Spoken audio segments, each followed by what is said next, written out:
church was built as it stands now in the 1860s, 1864 I believe it was. And many of the descendants still come here, or the descendants of the original pioneers still worship at this church. This is one of the oldest continual use churches in Texas.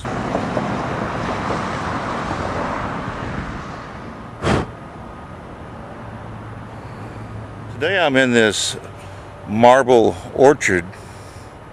Well, it's hard for me to say orchard. Anyhow, I'm in the middle of the cemetery. The cemetery is one of the oldest in Houston, Texas. It was built in the 1840s.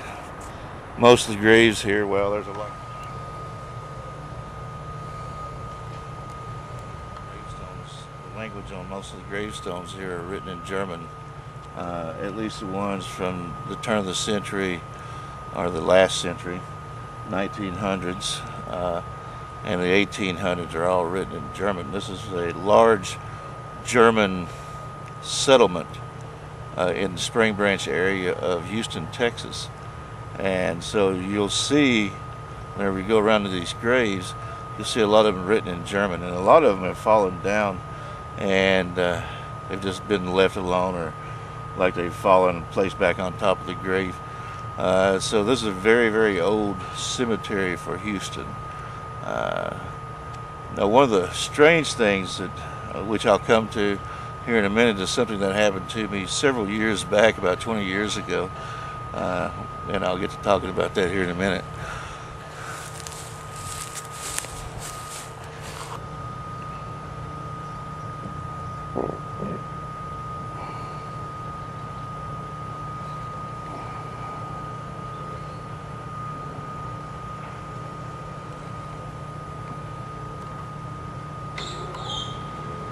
Newer graves here now, but we're here all the way from the 40s, 1840s on to present day. This is still a working marble orchard, as you would say. Anyhow, my strange experience here was I was building a pipeline in another life many, many years ago, about 20-something years ago. And we were working out in the middle of it was late at night, probably about midnight, maybe 12:30, and we were across the road over here, which I'll go back over there. There's a set of apartments over here to the right of my hand, back over where that creek is, or that draw, or whatever you want to call that thing, where the water flows. We were on the other side of the road over there where you see those cars going by, and we had a weird experience. We looked back, there's a crew, about 20 of us, and we all looked back and we saw all these flames, will-o-wisp basically is what they are, or St. Elmo's fire, which is caused by the oxygen.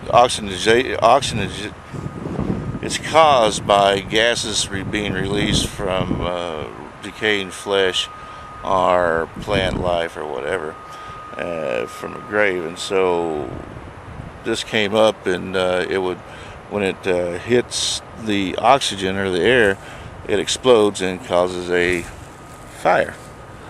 And we were witnessing several of these over there because we were had a lot of heavy equipment, and basically what happened is this whole area lit up.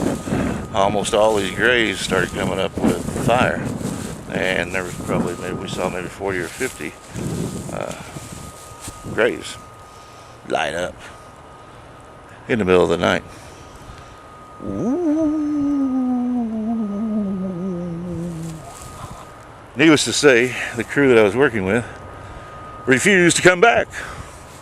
So here I am checking it out. Here's the Hillendahl family, one of the very first German families in this area.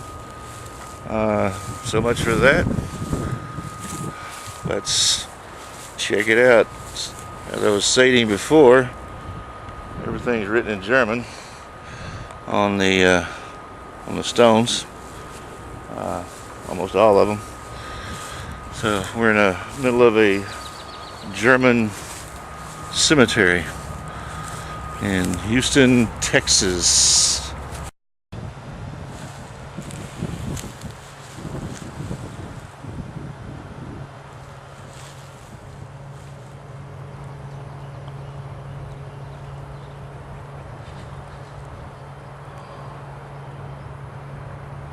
I'm on the location of a gravesite of 40 people that had died during a yellow fever epidemic in Houston, Texas. I'm at Spring Branch, right off of Long Point, at a cemetery. This is one of the oldest cemeteries in Houston. This is where the Hillendahl family was buried at. They're right over here somewhere. The 1850s. Most of these graves date back in the 1850s, some as far back as the 1840s. This marker behind me is the marker for the Reverend B.M.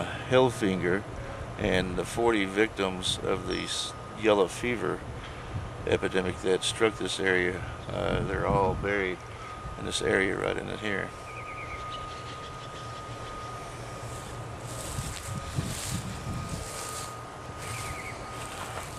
Jackson Burns, Adventure to the Unexplained.